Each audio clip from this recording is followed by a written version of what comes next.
Lord, we love you. Father, we give you all the glory.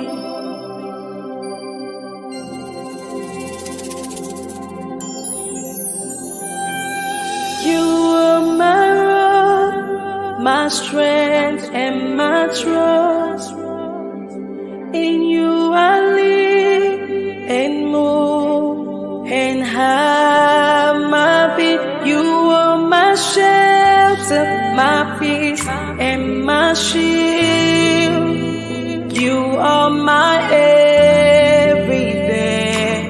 You are worthy to be praised. You are my rock, my strength, and my trust. In you I live and move and have my being. You are my shelter, my peace, and my shield. You are my everything. You are worthy to be praised. Sweet Jesus,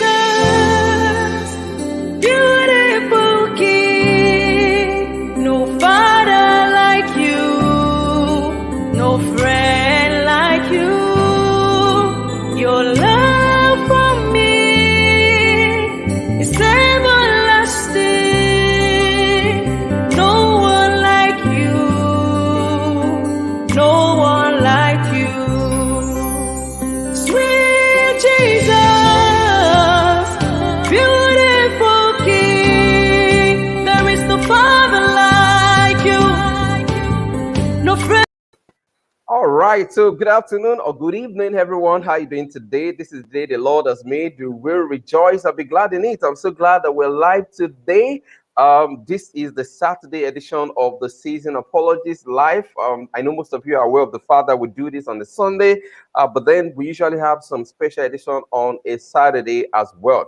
And I'm so excited I'm coming your way today because we're talking about something very important, something that is huge, especially in the scholarly circle, but then it's begin to be discussed among laymen as well. I mean, this is something that you find Christian talking about. You see the skeptic chiming in. You also see the Muslim taking advantage of this kind of issue as well. And I'm so glad that we have somebody talking about this, somebody that will be taking us through this. Of course, a lot of you know the name of the person I'm going to be talking about. But before I bring him into the show, before I bring him into the studio, I would like to actually introduce who he is, okay? Oh, thank you very much. The Way of the Cross. The Way of the Cross is actually right here on the program, and we're saying thank you to you for joining us on the program. All right, so the very person that will be taking us through the program today, discussing the authenticity of the Gospel of Mark, chapter 16, right from verse 9 to 20, is none other person than our brother James Snapp Jr., all right? But then before I bring him into the studio, I want to read a couple of things about him because I like that folks get to know who they actually dealing with, who is presenting to us, who is actually talking to us. Of course, we're not going to be telling you the life history of the person we're having in question, but then a couple of things that you need to know about him, very important things that you need to know about him, those are the things that will be presented to you. All right, so a couple of things about James. James Snapp Jr. was born in 1967 in Indiana, USA. After graduating from Cincinnati Bible College in the 1990s, he served as a Bible teacher in Belize, that's Central America. And after returning to the United States in 2000, he served as a preacher in Ohio. And for the past 15 years now, he's actually the minister, or he's been serving as a minister in Curtisville. That's a Curtisville Christian church in Central Indiana. All right. Also, throughout that time, he has studied and researched the subject of New Testament textual criticism. James is married to Myra, sorry, I mean to say Myra Snapp, and has 3 children as well. And then the children are Perry, Cassie, and also James 3. That's interesting because James' father also bears James. James is James, and then we have James 3 as well. So much of his research work is actually available at the blog, thetextofthegospel.com. Thetextofthegospels.com, meaning that if you want to see much of the work that James has or the things that's been written concerning this subject, you can actually go to the www.thetextofthegospel.com. Men and brethren, I'm so glad to have in the studio today Brother James Snapp. Brother Snapp, how are you doing today? I'm doing very well, thank you. It's nice having you today. Now in Nigeria, it's 5 p.m. In the evening, and it's actually 12 noon right there in the US, especially in Indiana. Now, how does that feel? I mean, I know that we usually have time differences. I've usually have some of my guests, having a time overlap. Some of them, I'll be in the afternoon right there in Nigeria, and then it'll be late night, right there. In probably in Australia, yes, most of the time it's usually Australia. If I'm having somebody right from there, it's usually Australia. So how does it feel right now? I mean, are you too early to get into work? I mean, the things that you're doing right now, is it too early for you or too late? How does it feel having a program at this point in time? I often stay up late, but since it's the middle of the day here, this is perfectly fine. All right. Okay, great. So, James, what we're going to be talking about is something very serious. I mean, this is something that has been discussed in the scholarly circle, and it's still being discussed right now. I remember when I was a born again Christian, before I got introduced into apologetics, a little bit of textual criticism. One of the things that I noticed is that when I look at the modern translation of the Bible, like RSV, ESV, NIV, most of this modern translation of the Bible, and you take a look at Mark chapter 16, you're taking a look at 9 to 20, you discover that there's usually a note there. And most of the things you see there is like the earliest manuscript do not have this verse, things like that. Now, the question I want to ask you, even before you get into this whole thing, is that, James, why do you think it's very important for us as Christians to discuss this topic of discussion right now? Well, I think for some folks, when they see these footnotes in the Bible that are very very vaguely worded, that don't go into very many details of the evidence, but tend to view the evidence from a great distance, it raises questions in the typical reader's mind, and it's a positive. It's conducive to an appreciation of the background of the text if we take a closer look at the evidence. Mm. Interesting, interesting. Now, I discovered one of the things I've discovered now is that I discovered that apart from some Christians talking about this, I know that the majority of the Christians actually believe, especially the scholars, is being the consensus now that Mark chapter 16, right from 9 to 20, is not original. Okay. Now, most of them, apart from discussing this issue, I discovered that the Muslims also use this as an evidence that the Bible is corrupted. And I also see the skeptics also chiming in to talk about the corruption of the Bible, the unreliability of the Bible.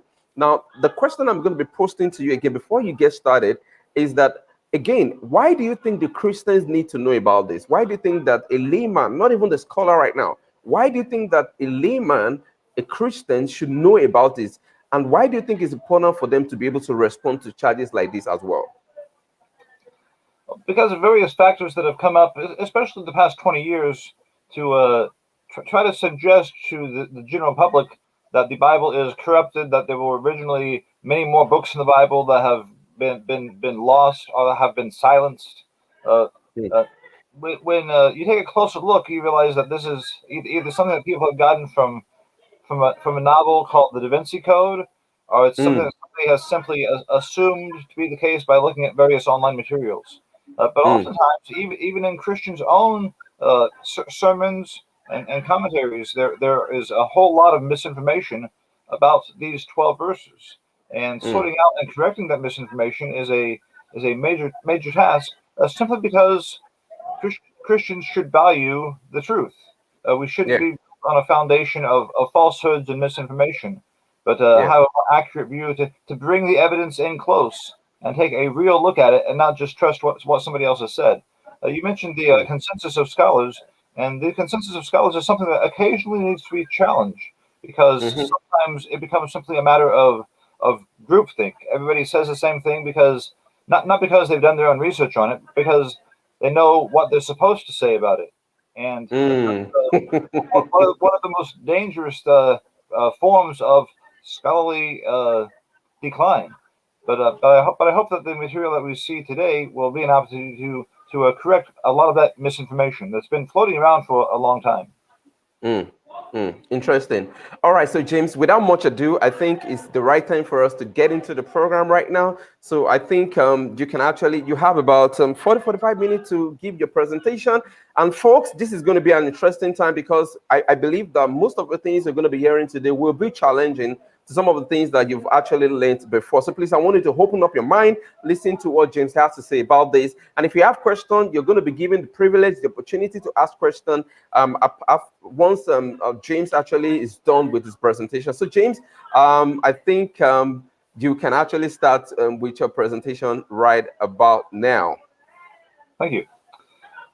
Most folks are familiar with the issue about the legitimacy or the authenticity of Mark 16:9-20 by the footnotes that appear in their Bibles about it. And I have a recent copy of the NIV. Now, you should keep in mind that the NIV is really two different versions. It was issued in 1984, but in 2011, after the TNIV came out and was generally disliked by the general public, the NIV was reissued. The reissued NIV is not the same as the text that was issued in 1984. The 1984 text is not really being printed anymore. You might be able to find it online, but it's no longer in print. The new NIV formats Mark 16:9-20 differently than the 1984 NIV. So if you're using your NIVs, you should be careful which one you're using, because the new NIV, the newer NIV, that's kind of like the newer New International Version, is different in many points than the old NIV. So they should be considered the same translation, even though they've been given the same name. But in the new NIV, there is a line after Mark 16:8, and a heading says, "The earliest manuscripts and some other ancient witnesses do not have verses 9-20." And then verses 9-20 are presented, but they're presented in smaller lettering in italics. So that gives you some idea of where the people who produced the new NIV want the reader to go as far as the question of its legitimacy. And there are also various footnotes in, for instance, the Christian Standard Bible, which should also be drawn into question. But in the interest of time, we'll move forward to present this question, which is, when it says the earliest manuscripts don't have Mark 16:9-20, or when some for instance, the Message paraphrase says that only later manuscripts have Mark 16:9-20. If we could, let's take a look and see how many manuscripts we're talking about when we think of the Gospel of John. How many Greek manuscripts are there, and how many of them have verses 9-20? Do you have that first slide on hand? Yes. When we have this question of what manuscripts support Mark 16:9-20, here is a part of a list. This first part. Now we'll continue this with the other slides, but you can see from the very top these letters, and both English letters, Latin letters, and Greek letters. Each one of those represents a manuscript, and beside them is given their official identification number. So the A is Codex A. That's Codex Alexandrinus. It includes Mark 16:9-20. So certainly it's not just later manuscripts. Codex Alexandrinus is one of the earlier manuscripts. Codex C is also an early capital letter manuscript. It's written in uncial letters, or what's called a majuscule. Codex D is a very unusual manuscript. It contains the Gospels and Acts. It's also damaged, so it doesn't have every single page. Over the years, it has undergone some damage. But Codex D also supports the inclusion of Mark 16:9-20. Each and every one of these is a Greek manuscript that supports the inclusion of Mark 16:9-20. Then you come to all these numbers down here of, some of them are damaged, but each one of them supports the inclusion of Mark 16:9-20. But it's not just 379 that do so. There's go on to the next slide and we'll see some more.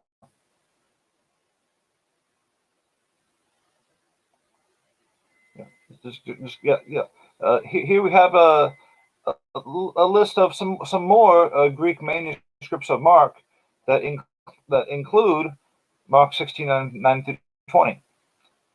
But that's not all of them. We have more than 1,169. We go on to if we look a little farther, the list is longer than that.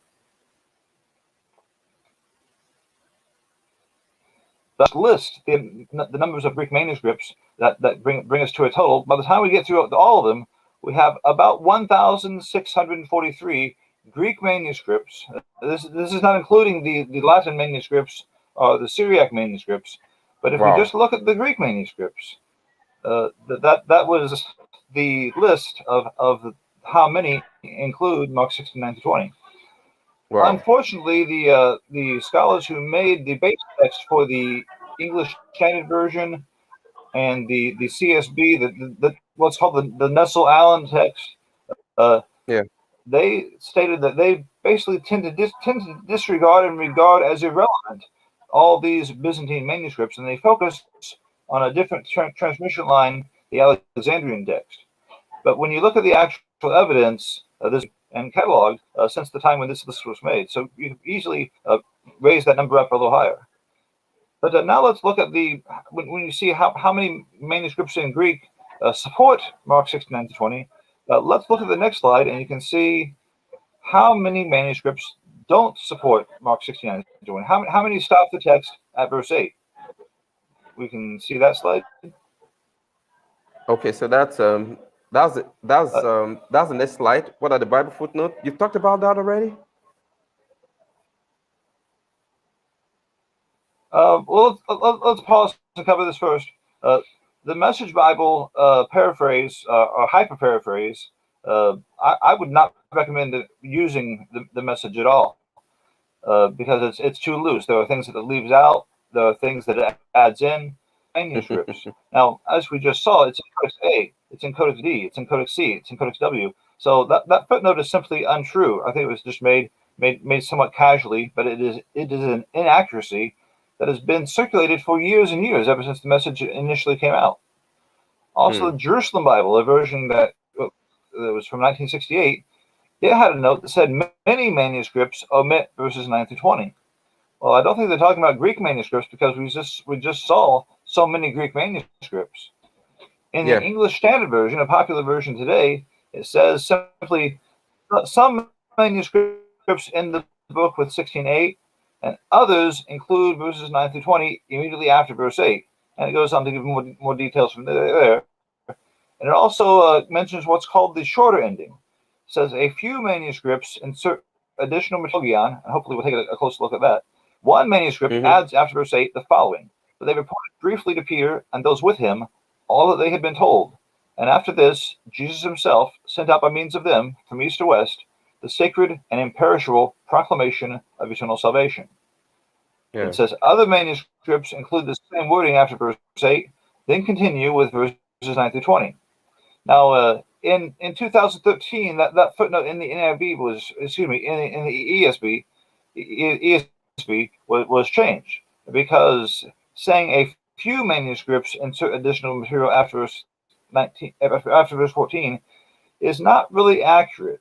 Jerome, who lived back in the 300s and 400s, mentioned that he found, that he recorded it being very similar to that. But we have today only one manuscript. So they've edited it out to slightly improve it. Instead of saying a few manuscripts, which is not true because there's only one, that's Codex W. In 2013, the note was changed instead of a few manuscripts. Now it says at least one manuscript. But I really don't know why they say at least one, because everybody who's looking into the subject knows there is only one manuscript in existence that has that reading after verse 14. But look at the vagueness of how the evidence is presented. Some manuscripts in the book with 16:8, others, that's the 1,600 odd, include verses 9-20. A few, which is not true, it should be just one. And other manuscripts include what's called the shorter ending there after verse 8. So you don't really see very much precision. Like I said, the evidence is kept at a distance from the typical reader, and they don't get to see what is the actual proportions of manuscripts we're talking about. So let's go on to the next slide, and we'll see. We've seen how many manuscripts included, but how many don't support Mark 16:9-20? Here you can see all of the Greek manuscripts in which the text of the Gospel of Mark ends at 16:8. It's not 1,500, it's not 1,300, it's not 1,000, it's not 500, it's not 100, it's 3. 3 manuscripts, or the total number of manuscripts in existence, that end the text of Mark at 16, verse 8. Now, one of them is pretty late. It's a commentary manuscript called Manuscript 304. That's the one here on the left, kind of presented smaller than the other two. 304, generally nobody would care about 304, except for this feature of ending at the end of Mark 16, verse 8. And even its ending is rather unusual. It doesn't have a closing title. It doesn't say, "Here ends the Gospel of Mark." And instead, it just has a little kind of a poem almost by the scribes that says, as a traveler rejoices upon seeing his home, so does a scribe rejoice when he sees the end of the book. But that's all there is. There's nothing like most manuscripts would have at the end of Mark. And also, this is a commentary manuscript. It's like here's a little bit of Mark, and then there's some commentary, and there's more of the text of Mark, then there's more commentary. And that's the way it goes through most of the book. And the text that is found in 304 is a mainly Byzantine text, which means it's like most of the manuscripts. These two are the ones that are the real source of the question being raised, Codex Vaticanus and Codex Sinaiticus, or Sinaiticus. These are the 2 oldest copies we have of the Gospel of Mark. So Codex A, Codex C, Codex D, Codex W are somewhat later, but they're not very much later. But these are the 2 oldest. They're assigned to about the year 325 for Vaticanus, and about the year 350 for Codex Sinaiticus. So these are from the 300s. There's something interesting that we have in both cases. In Codex Vaticanus, we have this blank column that you can see. The scribe normally did not leave blank columns. Now, there were on 3 occasions when he was in the Old Testament, or when the scribes were working in the Old Testament, occasionally, because of production factors, practically unavoidable production factors.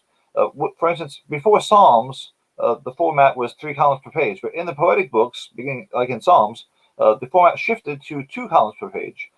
So when the ruling on the page changed, there was some space left over between the 3-column format and the 2-column format. Also, at one point where one scribe's work met another scribe's work, in other words, one scribe had been working on this part of the book, and the other scribe had been working on this part of the book, where they met, where one scribe's work ends and the next scribe's work begins, there's blank space. And also, at the end of Daniel, before the New Testament begins, obviously you would leave blank space because you would need to start Daniel on a fresh folio, a fresh piece of parchment. But all those occasions are elicited by factors involved in the production of the manuscript. Here at the end of Mark, there is no such factor. There's a blank column that was deliberately left blank by the copyist. Why? Well, let's take a closer look on the next page. If we can see the next slide, please. Yes. Here on the left, we have Codex B as you can find it at the Vatican Library's website. What I've done on the right, where you see this darkened portion, I've taken in the scribe's handwriting, cut and pasted digitally from elsewhere on the same page, the text of Mark 16:9-20, beginning at the end of verse 8, in this blank space, do those 12 verses fit? Now, what the scribe has done here was he left what's called let's just say it. The scribe has left what's called memorial space, which means that in the manuscript he was copying, he did not find these 12 verses, but he recollected it from another source and left blank space to signify his recollection. This text of Mark 16:9, as you can see, Mark 16:9-20, if you write it in slightly condensed lettering, like I've done here, you can fit Mark 16:9-20 on that page, in that blank space, and there it is before your eyes. So it's clear that the scribe of Codex Vaticanus, even though he ended the text at verse 8, he was aware that there was a textual issue here.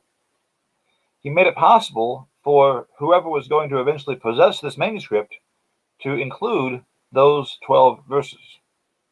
So that's Codex Vaticanus, and that's our or earliest manuscript of Mark 16. Codex Sinaiticus also has some unusual features at the end of Mark. We can go on to the next slide now. Yes. In Codex Sinaiticus, we don't have, at the end of Mark and the beginning of Luke, the pages that were made by the main copyist. The pages that come before Mark 16 and the pages that come after it were made by a different scribe than the copyist who made these 4 pages.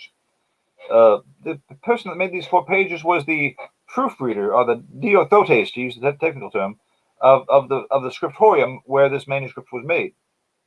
And basically what happened was the copyist who made those 4 pages initially made some kind of mistake somewhere in the text. The proofreader looked at those 4 pages and said, "We can't use this. There's some mistake here. It's just too big a mistake to let it pass.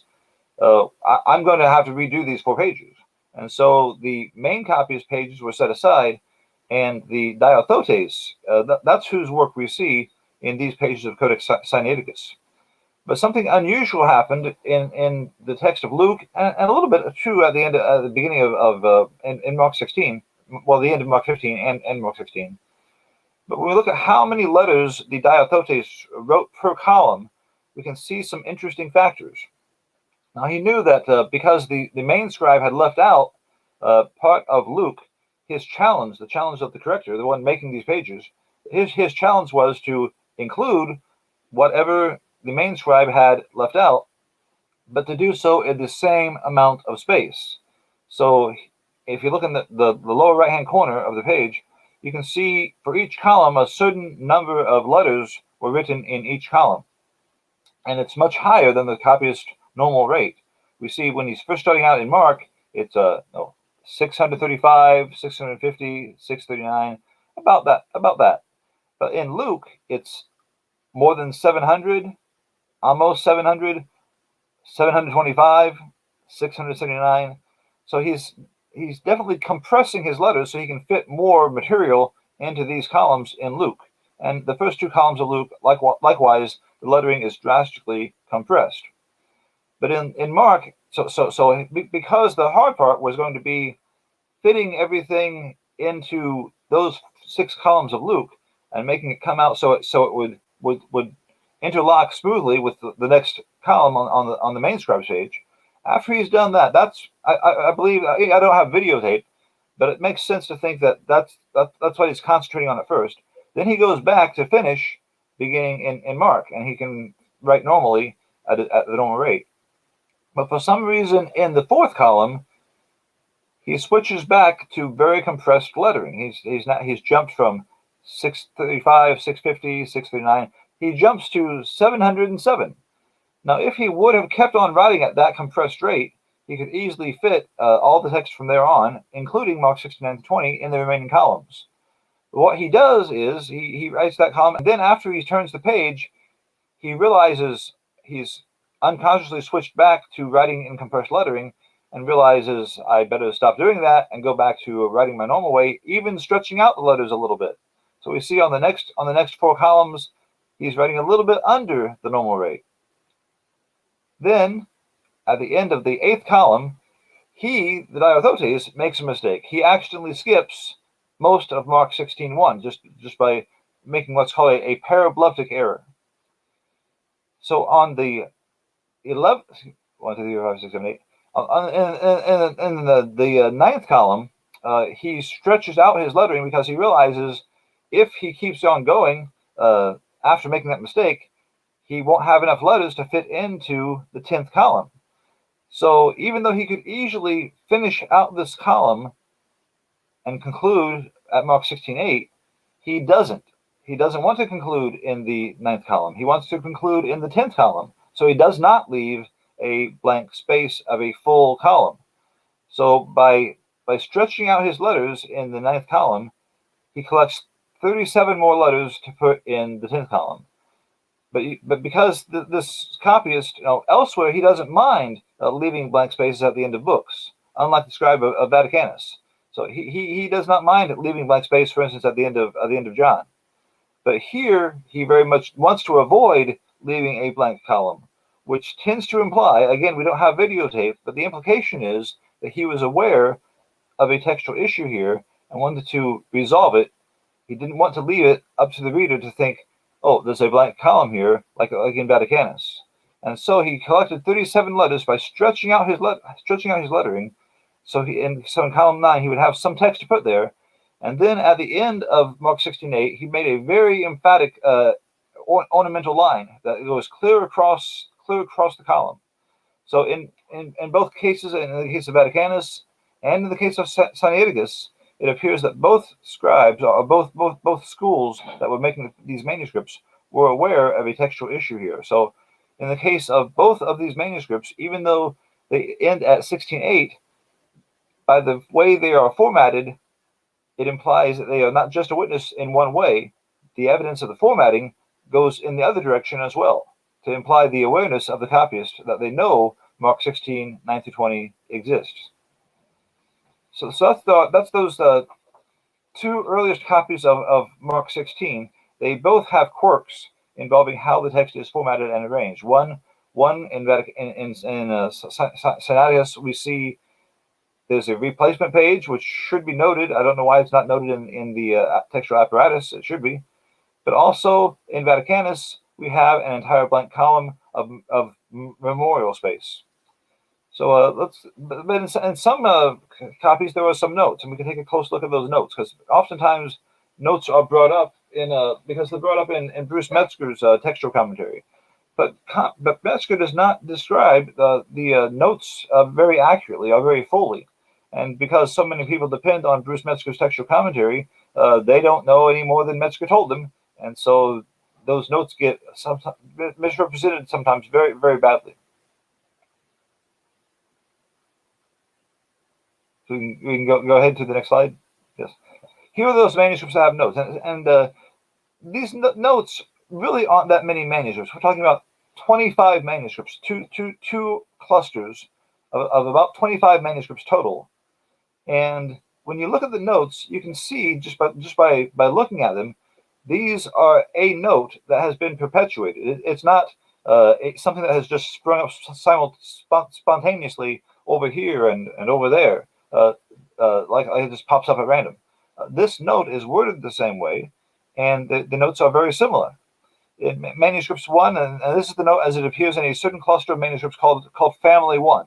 So this is not the only feature that connects them. They have many readings in Mark and all throughout the Gospels that shows that these are the same closely connected transmission line. And the note says, in some of the copies, the evangelist work is finished here, and so do Eusebius Pamphilius canons. But in many, this also appears. Now, if you follow along with Metzger's description of the note, you'll get this first part that says, in some copies, it stops here. But the last sentence that is in the note tends to get ignored because Metzger did not perpetuate that part. But the note in full says, in many, this also appears. So this note really favors, in terms of simple numbers of reference, the inclusion of Mark 16:9-20. It says, in some copies, it stops here. Eusebius Pamphilius canons stop here, but in many, this also appears. So it's not a negative note, it's a positive note. It says, in many, the majority have this reading. 0, 1192, and 1210. It says, in some of the copies, the gospel is completed here, but in many, this also appears. So it's the same note, but simply this is a little bit later because Eusebius Pamphilius canons have been expanded when these other manuscripts were made. What were Eusebius Pamphilius canons? That's a reference to a cross-reference system for the Gospels that was developed in the 300s by Eusebius of Caesarea. Now, his mentor was Pamphilus, and so he often went by Eusebius, the one who was trained by his spiritual father, Pamphilus. So that's where he gets the name. But he's better known as Eusebius of Caesarea. He wrote a famous, but the notes are simply saying in some of the copies, they're not saying in some of the ancient copies, they just say some copies. Now, of course, any note that's mentioned is going to be earlier than the note that mentions it. but it doesn't say in some of the ancient copies. It simply says some copies. There's also a form of the note in manuscripts 300 and two other manuscripts that says in some of the copies the gospel is completed here, but in the ancient one, in the ancient ones, it is all there, which is quite the opposite of the impression that one would get from just reading Metzger's notes, are how those who just parrot Metzger would describe this evidence. And you can even see when you look at the note in different copies, you can see the lines correspond. So there again is one piece of evidence, as if any more were needed, that has been perpetuated in these copies. And again, we're only talking of about 25 copies here. So that's the family one note, also featured in some copies that have what's called the Jerusalem colophon, which states that the text has been compared to copies that came from a well-respected source on the Holy Mountain. Okay, we can proceed.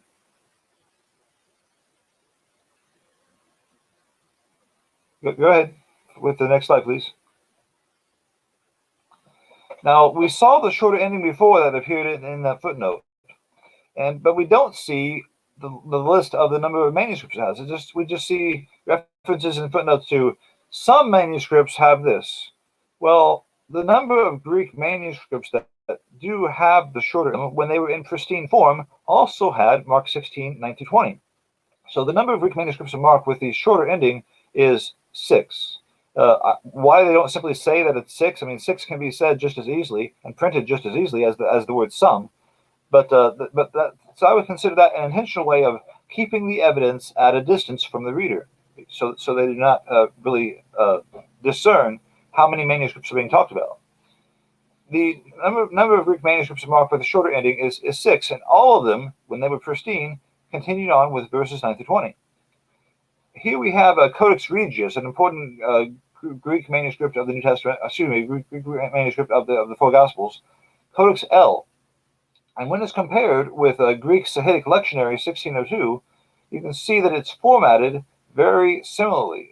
Here at the top of the page, we have a note before the shorter ending. Then we have another note before Mark 16:9, and it is very similarly formatted. Also, two of the other manuscripts that have the shorter ending, this lectionary to the right, and by the way, this is a lectionary when it says Greek Sahidic. By Sahidic, we're talking about a dialect of Egypt. So in this lectionary and another fragment, 099, when Mark 16:9-20 is presented, it rewinds the text a little bit into verse 8, so you have the same sense lines being represented in both manuscripts.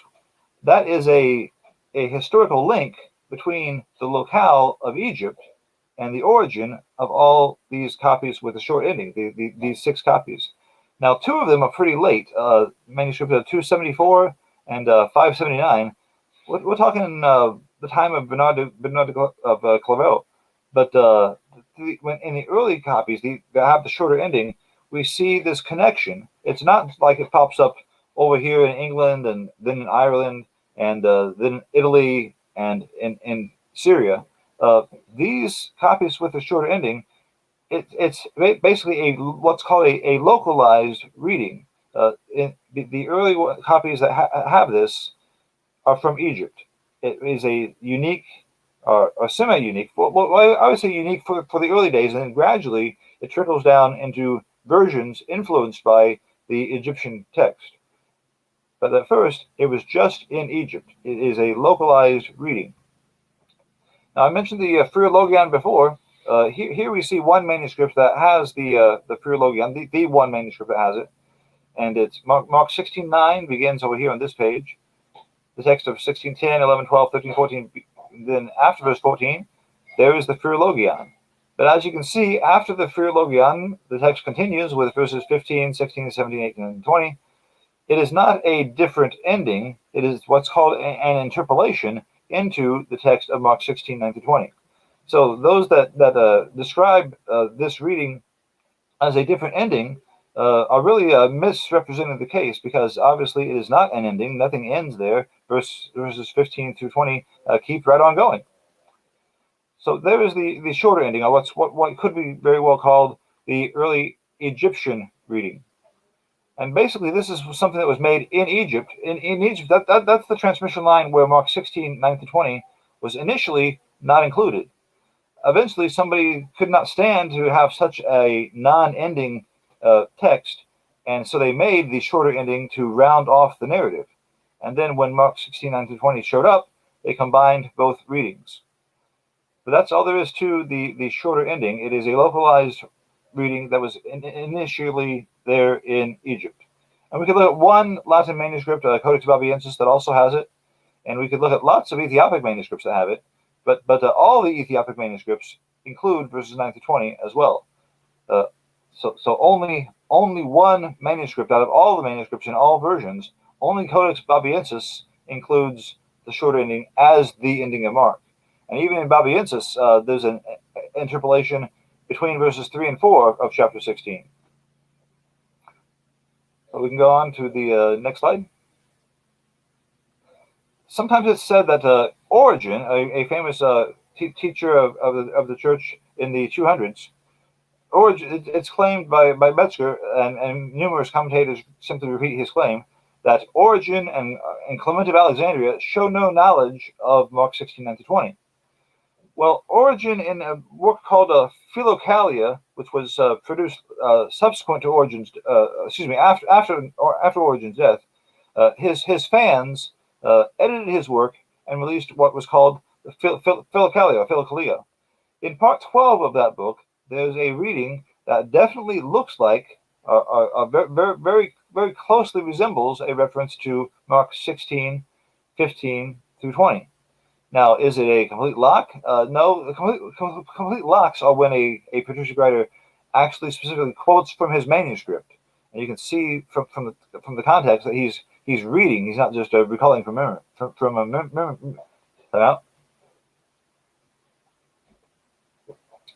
You can tell that he's not just recalling from memory. But in Origen's work Philokalia, which is an edited work released by later fans of Origen, there's a reference that would challenge that assumption that Origen never uses the passage. It looks like he's using that passage. But as for Clement, Clement also, when it comes to how much of Mark did Clement use, because what's being implied when somebody says, well, Clement shows no awareness of the existence of Mark 16, 9 to 20. When you look at Mark, how Clement used Mark and how much he didn't use Mark, you could say the same thing about most of the 12 verse segments of the Gospel of Mark, because Clement used Mark 10 quite a bit in a composition called "Who is the Rich Man Who Shall Be Saved?" But once you leave chapter 10, there are entire chapters of the Gospel of Mark that Clement did not openly use, that he does not specifically quote. So out of 626 verses besides chapter 10, Clement used 2 verses in Greek, in Mark 8:38 and Mark 9:29. So in compositions not preserved in Greek, he appears to use a few verses from chapters 13 and 14. So how much of Mark did Clement show an awareness of? About 1.3% of Mark chapters 1 through 9 and Mark chapters 10 through 16. In other words, the reference to Clement's non-use of Mark 16, 9 through 20 is statistically meaningless, because the same thing can be said about most of the Gospel of Mark. So that claim is really a very, very light, statistically weightless reference, and yet it's used in commentary after commentary as if it means something. And really, it doesn't. So, and the next slide. Now, having seen the quotations from various church fathers, we might say, well, we see Mark 16, 9 to 20 missing in the 300s. Is there any earlier evidence that the commentators could present in those Bible footnotes? Well, yes, there is a lot of evidence that they could have presented, but they decided not to, because they favor the Alexandrian text. In the 200s, there are some references, but that's not the earliest. Here in the writings of Irenaeus was a writer who wrote the book Against Heresies, and he wrote in about the year 180. So this is over a century before Codex Vaticanus, about a century and a half before Codex Sinaiticus. Irenaeus is working in the city of Lugdunum or Lyon in France. But before that, he grew up in Asia Minor. And at one point, he visited the city of Rome, Rome being the city where the Gospel of Mark was initially sent to. In a couple of copies, it mentions this citation from Irenaeus. It says, Irenaeus, who was near the time of the apostles in his work Against Heresies in Book 3, cites this from Mark. Now, the text here on the left, that's Mark 16, there's Mark 16, 19. And here's the note in the margin that mentions Irenaeus, and of course it's written in Greek. Here's the same note in Manuscript 72. What are they referring to? They're referring to this statement by Irenaeus made in Against Heresies in Book 3 around the year 180 that says, also towards the conclusion of his gospel, Mark says, so then, after the Lord Jesus had spoken to them, he was received up into heaven and sits on the right hand of God. Irenaeus's copy of Mark has not survived, but what has survived is this quotation that he made from his copy of Mark in the year 180. Lots of other people in the early church used Mark 16, 9-20, and we can see their comments in the next slide, I believe. Go ahead to the next slide, please. Here are some writers from the time of the Roman Empire who used Mark 16, 9-20. Now, I don't mean that they simply quoted from the beginning of Mark 16:9 to the end of Mark 16:20, although at least one of them does. But these references are simply show somewhere in that text they had a copy that used those 12 verses, or that contained Mark 16:9-20. These first four references come from the 2nd century, from the 100s. And not all of these are as airtight as the others. Some of them are more nuanced. Some of them need to look closely at the evidence to build the case. But to save time, I will give some references here. Epistula Apostolorum, Justin Martyr, a famous Christian writer in the 100s. Tatian used Mark 16:9-20 in his Diatessaron. We just saw the quote from Irenaeus. But these other writers as well, the Latin writers of De Baptismate, the Old Latin chapter summaries, and in the Old Latin, they would sometimes summarize the text of the Gospels chapter by chapter. And in the Old Latin Capitulum, which at least one of those forms is assigned to the late 200s. Also, there was a pagan writer named Hierocles who used Mark 16, 17-18 to invite Christians to make a challenge. This was an unbeliever who said, hey, you Christians out there, if you're having trouble deciding who should be in charge of your congregation, you should have a contest between the two people, or the three people, or however many people you have to drink some poison. And the one who drinks the most poison, that's who should get the office. Also, there's also Aphrahat, a influential Syriac writer. In Syriac, he used Mark 16:9-20 in demonstration number 1. Fortunatianus is writing in Latin. He makes the first Latin commentary that involves the Gospels, and Fortunatianus says that Mark deserves to have the symbol of the eagle. Now, usually the eagle is given to John. Fortunatianus says that it should be given to the eagle because Mark tells us about Jesus' ascent to heaven, which he only talks about in Mark 16:19. Ambrose of Milan also uses Mark 16:9-20 extensively. A Latin writer who was kind of on the other side, an Arian, used it. We have various other writers. It would take a lot of time to go through each and every one. St. Augustine, a very influential writer in North Africa, not only does he quote it extensively, but also he mentions that his Greek manuscripts has a particular reading in Mark 16. In 16, I think it's in verse 12. Also, Jerome, of course, includes the Mark 16:9-20 in the Vulgate, and sometimes it's said that Eusebius and Jerome say that hardly any Greek copies have it. But when you look at Jerome's writings closely, you can tell that he's doing the sort of thing that he said he often did in his Epistle 75, which was that he would oftentimes recycle what other people had written before him, repeat what they had said, and leave it up to the reader to take their pick of the views that they liked. So he uses, or rather recycles, in Latin, some things that Eusebius had said in Greek. But Jerome doesn't take time to delve into that in detail because he knows that he's not going to take the course that Eusebius mentioned. Even Eusebius of Caesarea is sometimes said by commentators, like in Metzger, he's said to have said that almost all copies end at verse 8. He gives no awareness of the shorter ending, but there's more to Eusebius' quotation. And a quick way of dealing with that is to say, read this book. It's by Roger Pierce, called Eusebius of Caesarea, Gospel Problems and Solutions. And Roger Pierce gives his English translation along with the Greek text of Eusebius' full text. If you're just reading a commentary that just gives snippets, I guarantee you're not getting the full impact of what Eusebius actually says. Later on in that same composition, Eusebius himself quotes from Mark 16:19. Mark 16:9, not once but twice.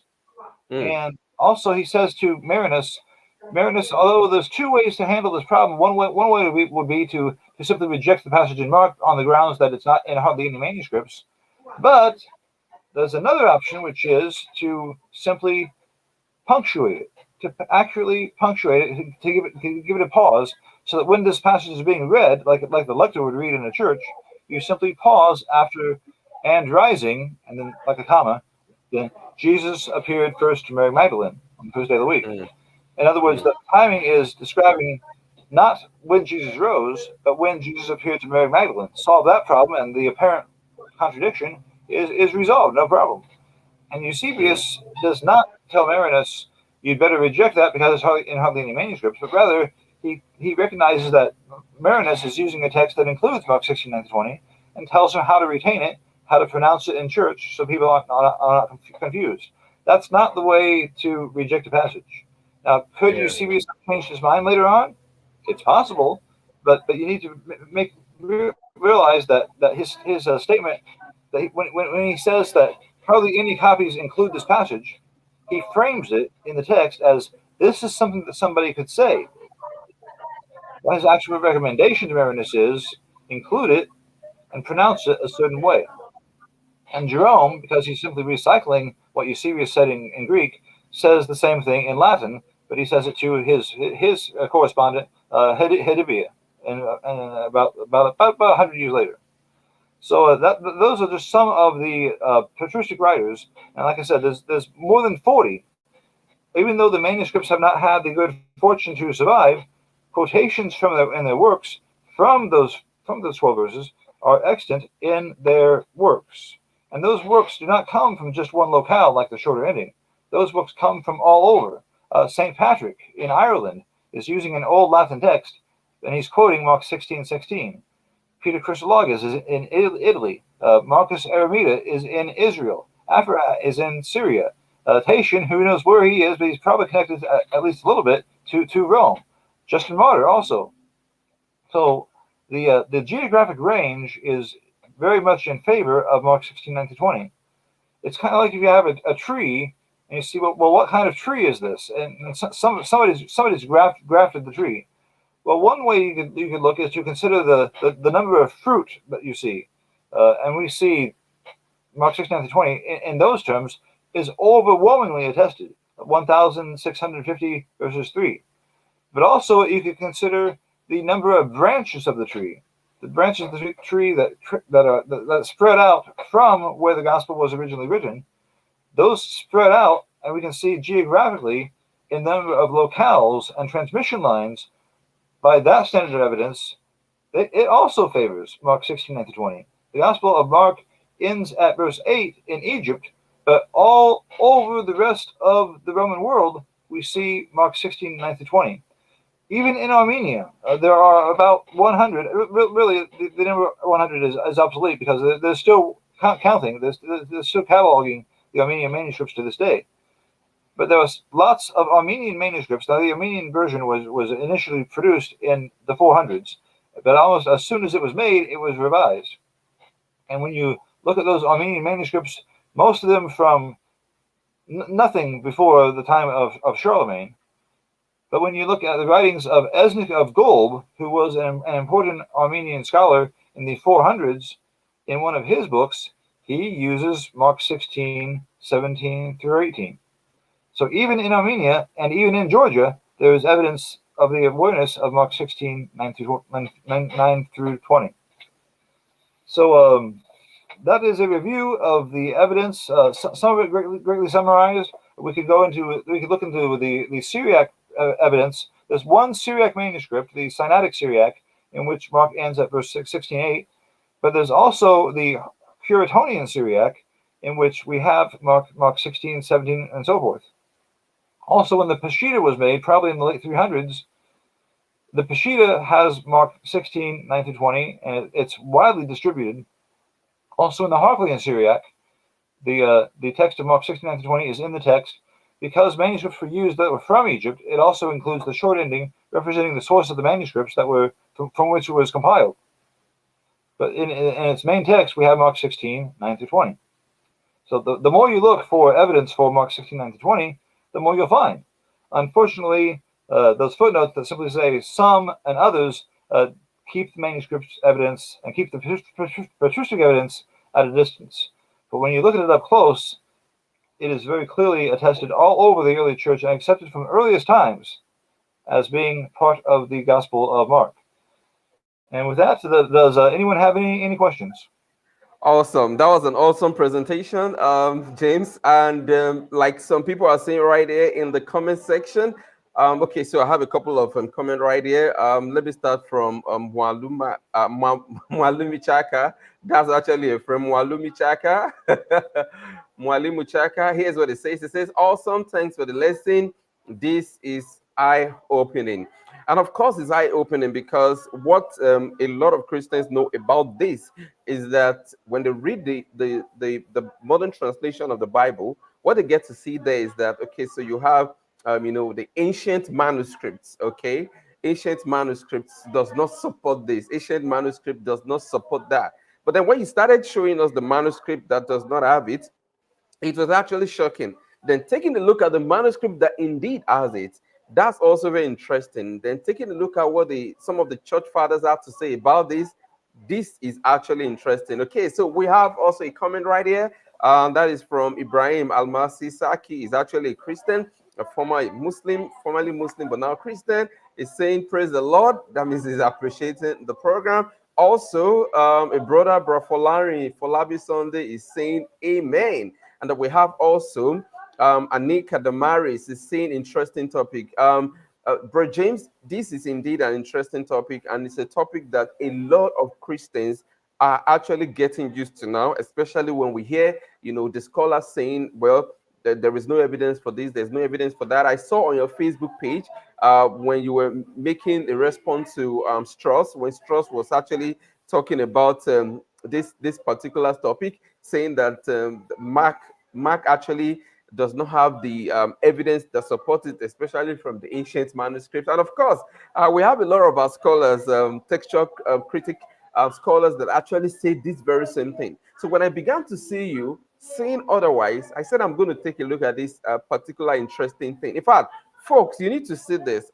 James actually had a lecture on this particular topic of discussion. If you want to take a look at the lecture, you can actually go to his YouTube page. All right.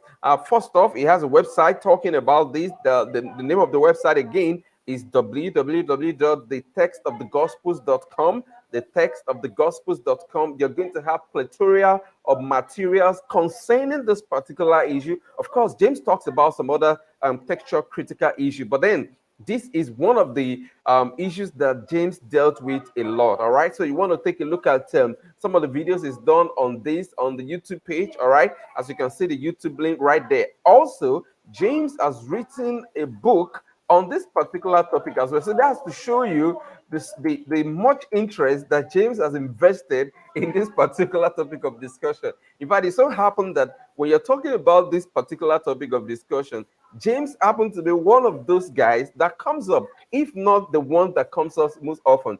On the internet, if you're talking about this topic of discussion, in some of the textual critical groups that I have, James is actually the one referenced when this issue is actually up. So you can go to Amazon and actually take a look at this book is written, Authentic, the case for Mark chapter 16, 9 to 20. All right, you can go to Amazon to actually pick up the book. It's actually a Kindle version, so you want to pick up that. Also, you can go to academia.edu, that is academia.edu. James has also written concerning this particular topic as well. So if you're talking about somebody who have researched it, who is actually big on this, James is the person. So right now, I've not really seen a question on this particular topic. I believe that as time goes on, when people are beginning to watch this, then question will begin to pop up and all. And James, we're still going to be talking about other issues because I know you're also big on the pericope adultery, because I know that's another topic.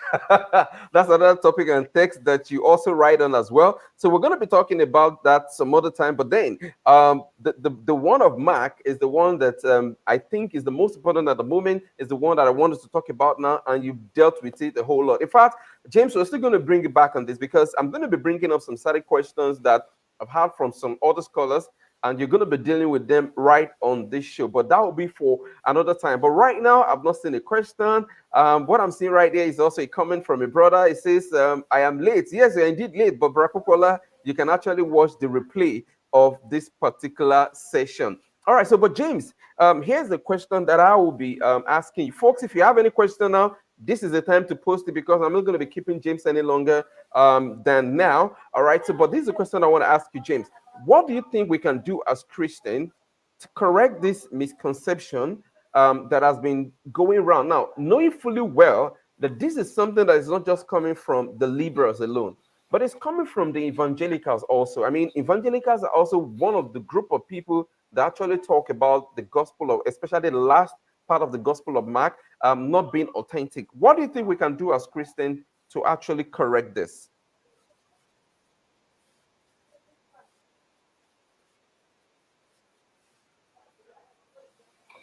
One thing you could do is to just keep in mind the inaccuracies that have been spread.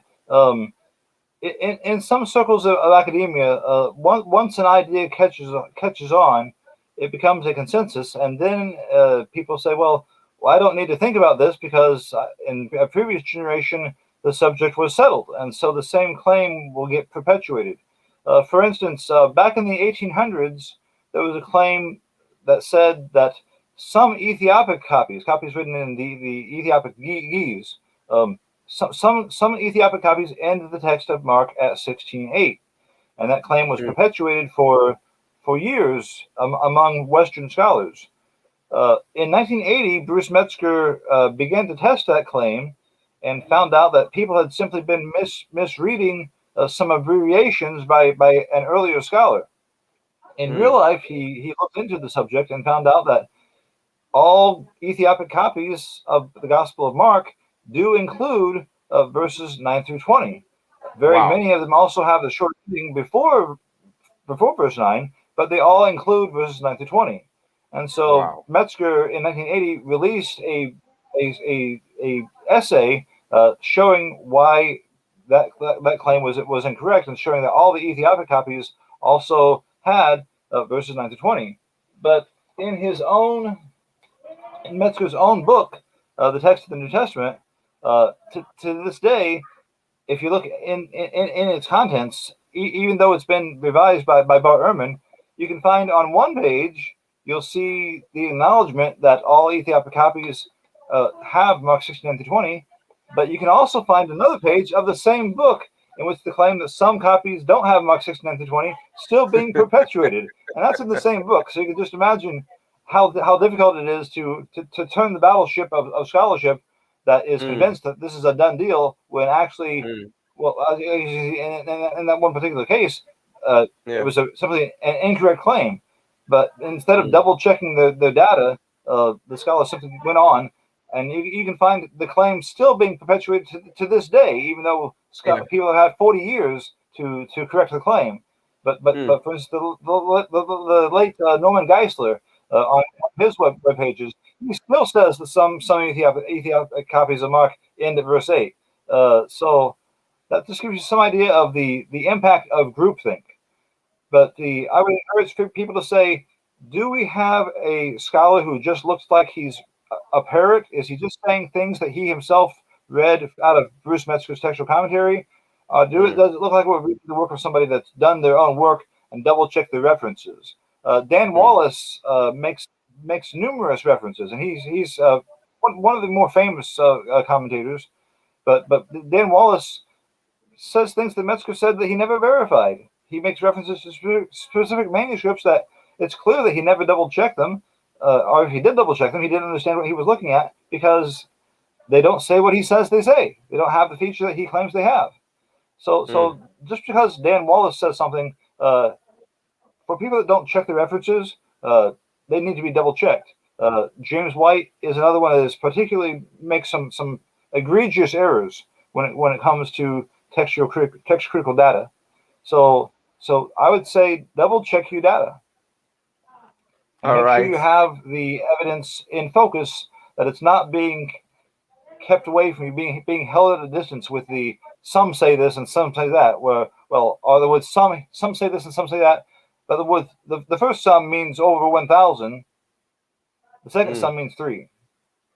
Somebody's making it difficult for the reader to see the evidence accurately. So I would just encourage folks to don't assume that the commentator that you're reading knows what they're talking about. Don't assume that it's being presented to you in a full form. For instance, Mark Strauss just recently was giving a video about the subject of Mark 16:19-20, mentioned evidence from the 300s, but avoided mentioning evidence from the 100s. Now, either he doesn't know about the evidence from the 100s, in which we shouldn't be listening to this guy, or he does know and just decided not to present it, because presenting it would make it harder for you to agree with his position, which I believe is to reject Mark 16:19-20. I think that's what Zondervan is trying to do. Now, Zondervan, feel free to prove me wrong by, in your next edition, in your footnote to Mark 16:19-20, mention the patristic evidence from the 100s. Don't just skip to the 300s. Feel free, Zondervan. All right. Go ahead and mention Tatian, mention Irenaeus, mention Justin Martyr. Those words are not hard to spell. I'm sure you can make a footnote that mentions them. Why don't you? Interesting. So, folks, if there's something you've learned today, apart from the evidences that you have, see the work of commentators, look at Metzger and see how much of Metzger is simply being repeated like a flock of parrots.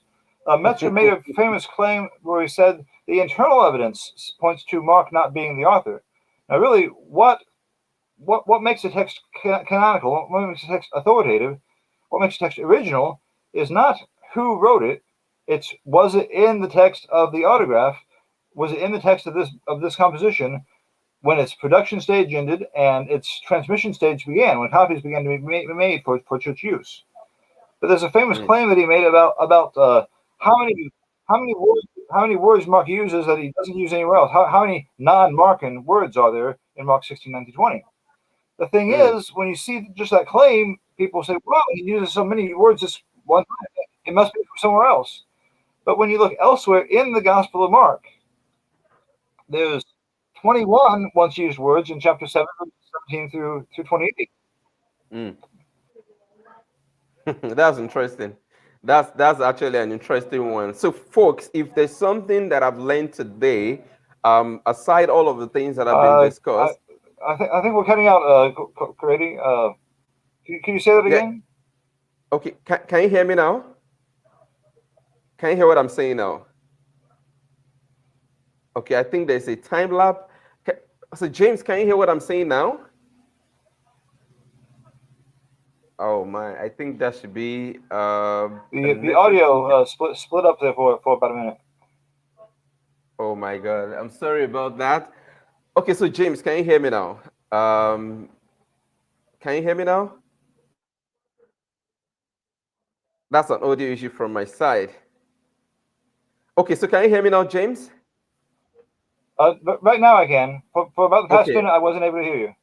Oh, I'm sorry about that. That should be a network issue from my side. So what I'm trying to say is that if there's something that folks should take home, apart from the evidences that we have today presented for the authenticity of Mark chapter 16, 9 to 20, one thing that folks should take home is that for whatever thing that has been said by a scholar, you go check it out, verify it, take a look at it, and then confirm it, just like the Berean Christian would do. All right. So instead of just them taking the word of a scholar for it, this scholar said this. Okay, so we're going to take the word for it, or the scholar said that. We're going to take the word for it. No. What we need to do is when we hear a scholar say a thing, let us try and verify what they are saying because they're also human. All right. So and that's one thing that is very important right from the discussion that we have today. James, I really want to thank you very much. I want to appreciate you for your time. I want to appreciate you for your research work. I want to appreciate you for your effort because I can tell that if I'm looking at scholars, Christian apologists that are talking about textual criticism, if I can think of 5 persons that are talking about Mark chapter 16, 9 to 20, not authentic, I can think of you as 1 out of 5. All right, so it's not really an easy job. It's not really an easy thing to do.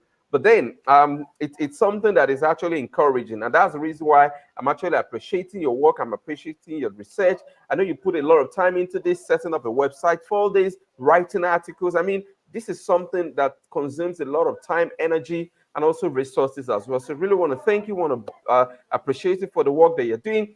And also, we have Brakupola saying here that he's thanking you for coming to the show. And again, I also want to thank you on behalf of all of us here. I want to say thank you for coming to the show. Right here, also, we have a comment right here from Wimpy. Wimpy Tag is saying, Sir James Snapp Jr., can I have your email? Thank you. So, James, if you want to share your email, if you think that is okay for you, you can actually share your email so Wimpy can actually get in touch with you.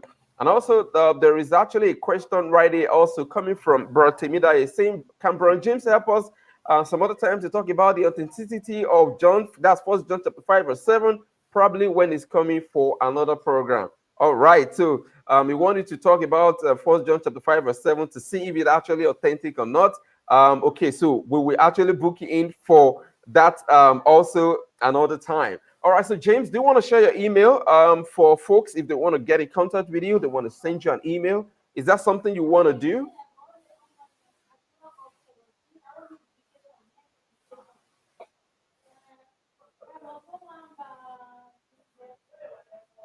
I'm not sure if James can hear me. James, can you hear me? James, can you hear me?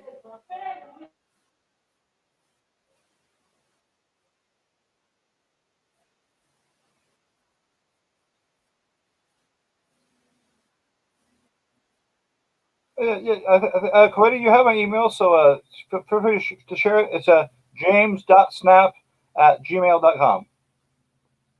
Two piece and snap.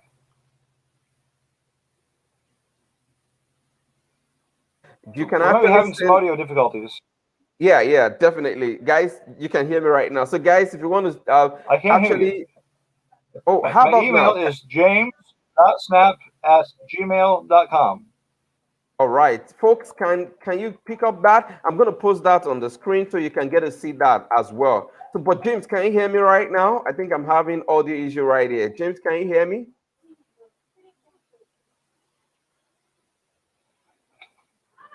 There was a little gap just there. But my email is Oh, james.snap@gmail.com.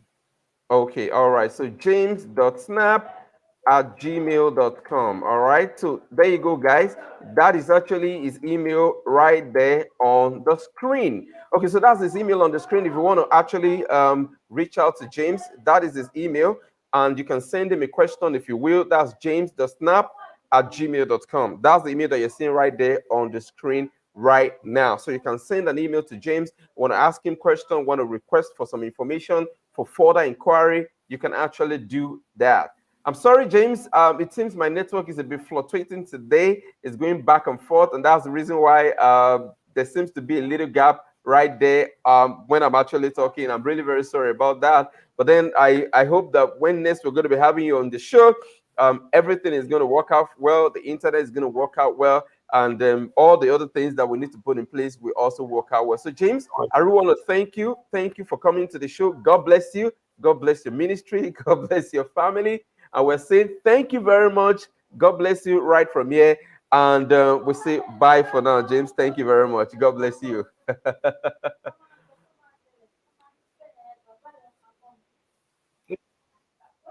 All right. God bless you. All right, so folks, thank you. All right, James, God bless you. All right, so folks, thank you very much for staying till now. Really want to thank you. And I also want to appreciate James for coming on the show. So please pray for him. He's doing a whole lot of work. He's doing a great job. It's not really an easy thing to do what he's doing. So please pray for him, pray for his family, pray for his ministry as well. And I also want to say this as well.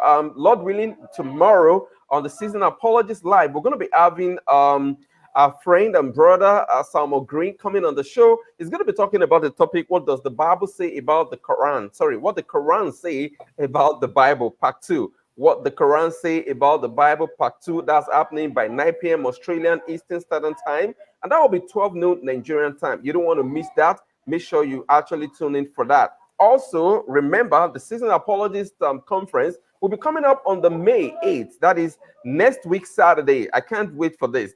Next week, Saturday, we're going to be having the Season Apologist Conference 3.0, and the venue is Revival Assembly, 17 Revival Close off Cocoa Industrial Road, Cocoa Bus Stop, Ogba, Ikeja, Lagos. We're going to be talking about, is the New Testament reliable? We're going to be talking about, as the Quran be perfectly preserved? And we're also going to be talking about what the Quran say about the Bible. We're having Bro Oyebola Feromi, we're having Evangelist Isan Gudo Akaga, we're also having Bro Benson Sunday. So this is actually an interesting program that you don't want to miss at all. So please stay in touch. Make sure you actually come for the program. If you want to register for the program is actually free. But if you want to register, you can actually go to www.seasonapologist.com/conference. All right, that is where you can actually register, and then you can get more information about the program. Okay, folks, thank you very much for staying till now. Thank you for coming into the program. I believe you learned a whole lot,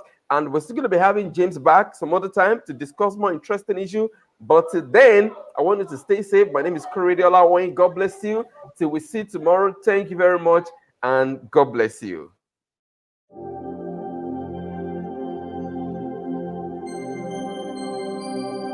We love you, Lord, we love you. Father, we give you all the glory.